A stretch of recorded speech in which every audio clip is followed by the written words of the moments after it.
if you have a Hoover Smartwash and you're getting like, if you notice, the smartwash doesn't have a trigger, okay, for you to stop and spray and go and all that stuff, right, in the handle.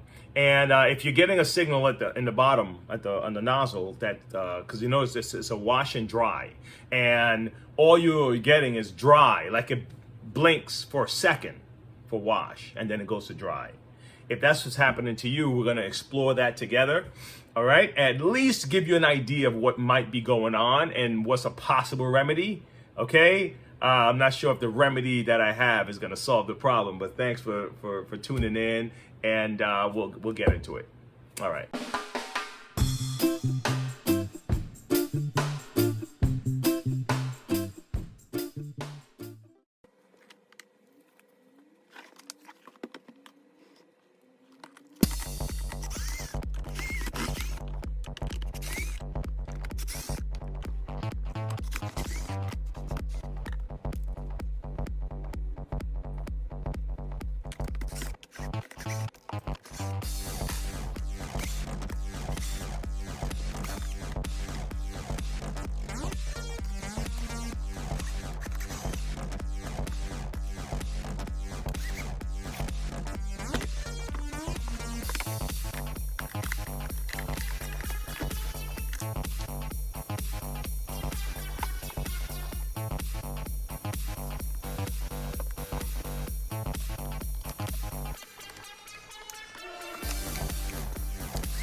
Okay, so like I was telling you before, in the handle, there's no trigger to squeeze, so you can, spray. It just automatically goes. Now, in the name, smartwash, just like smartphone, smart TV, there's a lot of communication happening. In other words, it's more computerized, let's say, than analog, than manual. Okay, how's that? That's probably a good way to look at it. So what do you expect to see, right? Now this is where the light goes on and off here in this little section here. All right, let me just kind of give you a run about what's going on. Here's your on and off button right there. Okay, now this section here, this little micro switch here, is for when you're putting the machine into upright position. Okay, and then if you're going to recline it back, it's sending the signal to that motor to turn on so your brushes can turn. All right, so if you notice, you got two belts. You have both of them are geared. One goes from the brush motor to this gear here.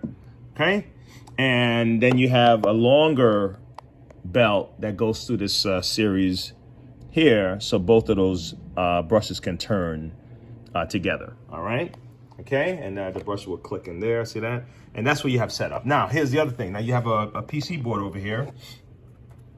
Okay, this is doing all our little communication and talking and regulating our electricity and all the signals to turn the sprayer on, etc. All right, and this is your solenoid. All right, now here's what's happening that I don't see. I don't see any wiring going up into the unit, okay, to give it a signal to say stop and go, right? So I'm assuming right now, because I didn't get inside here yet. I took the screws out, but I didn't get inside here yet, okay? I'm assuming right now that this is a gravity shampooer, meaning that the solution is just going to kind of run down. It may not be the case, because if you notice, it's not going any further. Nothing is happening, but it could be because there's a stopper here, okay? And there's, this is, the solenoid normally just kind of assists the water, kind of, hey, go, like get out of here, right?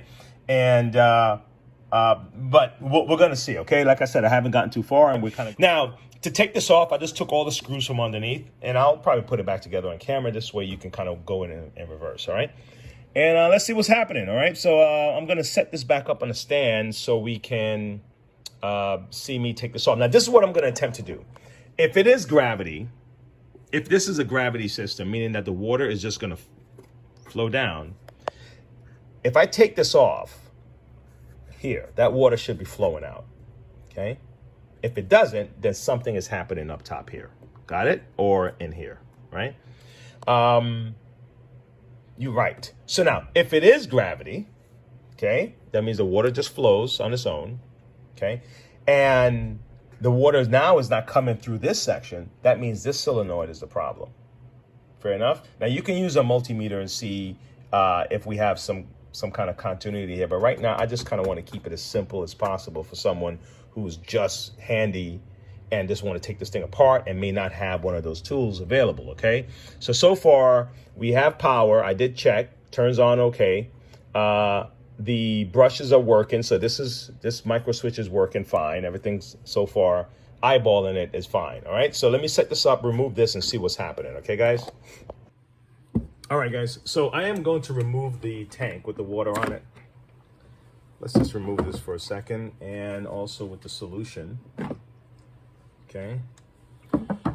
And keep in mind, the problem could be the reservoir up top here. It could be that. That means it's not allowing the water to flow out of the tank. That's a possibility. Then also, we could have something inside here. I'm going to have to figure out a way to get in here. Just removing the screws alone didn't do it, so there's probably clips under here somewhere.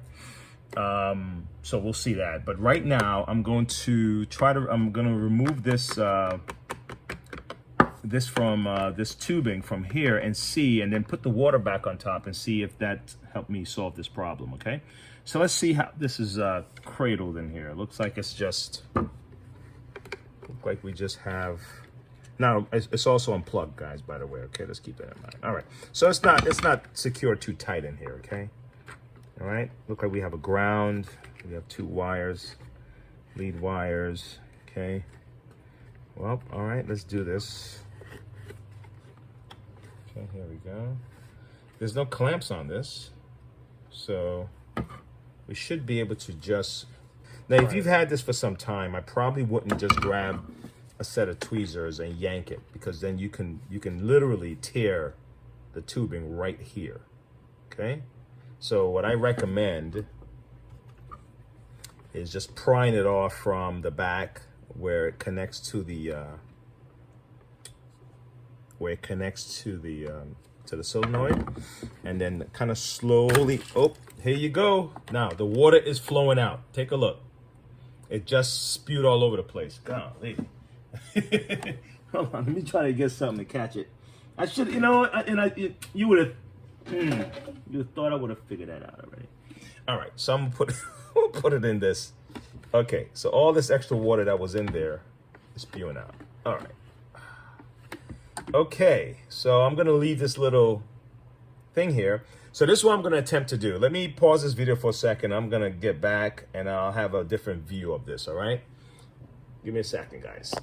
So I have this right here. We're just going to try to figure this out, okay? So I'm going to rest the water on top again, and then we'll look down and see if it's flowing, okay? Let's see what's happening. All right. Smartwash water. Let's sit down. And if this is doing its job, this water will just start to flow out. You see that? Okay, let's take it up. Okay, so that tells me, number one, it is a gravity system, so I don't have to worry about it in here. Okay, that's number one. All right, and number two, the most probable cause of this is the solenoid right here. Okay, it's possible. So what I'm gonna do, I'm gonna swap this out, and then I'm gonna see if that fixes the problem. How's that? Simple enough? All right, give me 1 second. Okay, guys, so I have a little dilemma here. I've been trying to find this particular solenoid, and I can't find it. So I found one, okay? But the difference is the connector here, the port, they're different size, okay? One is made for a larger tubing and the other is made for something smaller. And what you don't want is for water to just be sifting through your thing here. Like, you know, this is just sliding right in and out like no effort, okay? And you need something with some friction here that will stop water from spilling. So, but at least I want to find out if my theory is working. So I'm going to temporarily use a little makeshift fix here. This has a stopper on it. This is a 3-part. If you notice, one part is wider, you know, than the other, and then you have this little here. This is a stopper. So I'm gonna insert it in here, so at least this part connects. Then I need to get a hose that I can use to connect to the thin end, and then I can connect to this thin part of the solenoid, and then I'll connect the wiring. And I just want to see if it will spit the water out this way, and then we're good. How's that? So give me a second. I need to get a cutter. I need to I have a little tubing here, so I'm gonna do my best here to try to work this out. Let's see if I can just cut it with this. I might be able to. I may not have to cut the camera. Yep. Let's see if this connects to this. Okay, cool. All right. So now I'm just going to cut the other side and try to connect it. Again, this is not, I'm not going to fix it like this because, you know, that's not what I'm going to do. But I am going to see if it at least solves my problem. Come on in there, buddy. That's good enough right there. Okay, so now let's take these out. Probably just press down this little tab. Should be able to come out like that.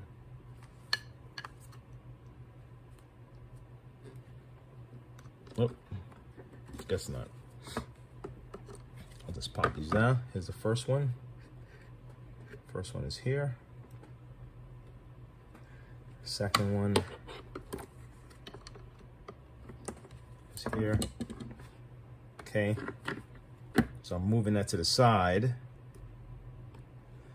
And then we have our little ground at the bottom here. And so what I'm attempting to do, let me put this back on, it came off. I didn't put it in right in the first place. There you go, nice. All right, let's connect you. Okay, good. So, all right. So let me turn the camera around. Okay. All right, so you see my makeshift mock-up here, right? Okay. So the water's gonna flow down. The water's gonna flow down here, pass through. It should stop with this. We shouldn't have any water spewing out. If we do, then, you know. And then go to the solenoid, and it should spray out here if we fix the problem, all right? And I'm trying to look for one of these. You may have a tough time finding this, but maybe someone on eBay may be selling it. You know, if it's on the warranty, then you definitely want to make sure that you don't even mess with this, for number one, and just take it to an authorized service center. But if it's out of warranty and you want to give it a try, like I'm doing here, then you may have to look online and see if you can find one of these, okay? Because I haven't been able to find it, even through my distributors. And so we'll see. You know, I'm still looking. This is the weekend. I really didn't get to talk to anyone at any one of the facilities, so we'll see. All right, here we go. Let's put it on. Let's give it a try. Now, also, one last thing. The water should not just spew out here. It's possible that it might, but if it does, it's supposed to trickle out, because the idea of a solenoid is to kind of give that boost to send the water out, okay? All right, but let's see. All right, water's flowing. Okay. All right, so now nothing is coming out. okay, at all, actually. Okay, all right, well, we'll see. Let's see what's going on. All right, let's turn on the machine. Let's plug it in and turn it on. All right, and power on. Where's the power?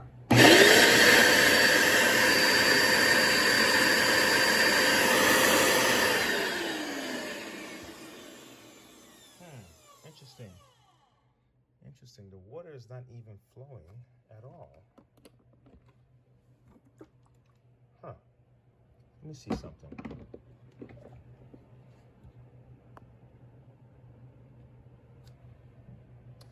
Let's do it again.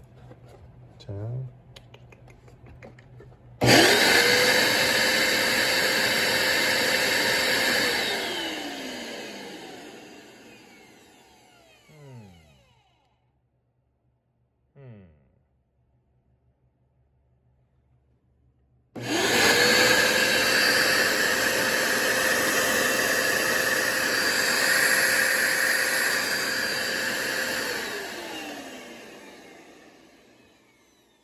Very interesting. Okay, guys, so I found a workaround, but it's you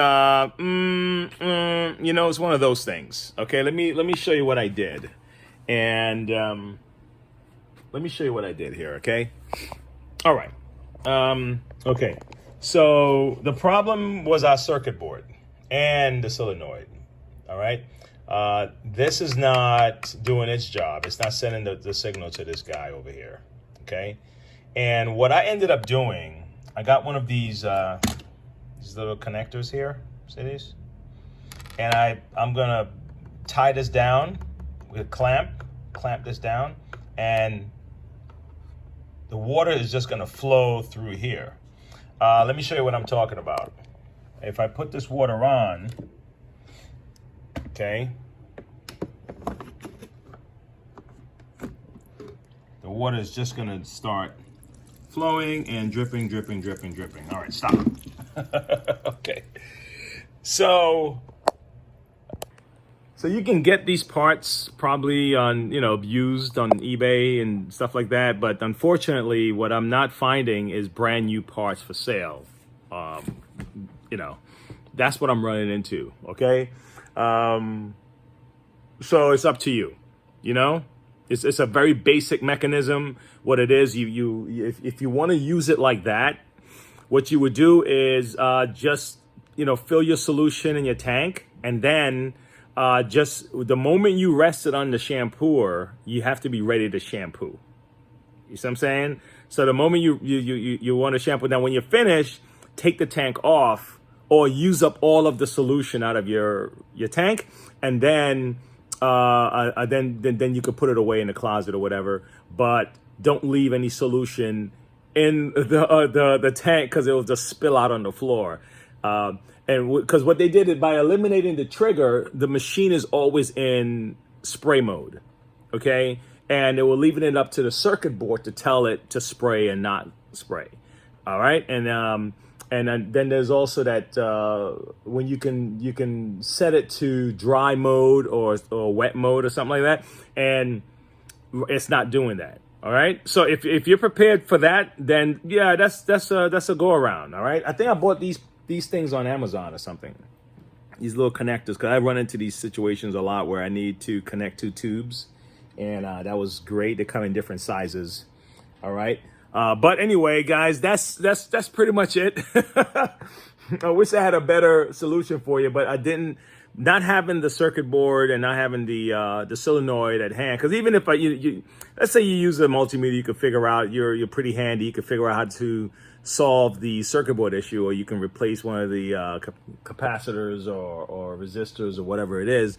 Then you still have the problem with the solenoid, that it's not doing its job, because those things go bad often. Even in Bissell's, the solenoids will go bad and you have to replace them. The only problem is, like I said, I can't find this particular version of this solenoid at this particular time. And maybe by next week or the week after I will. But this was a quick little look around on the system, okay?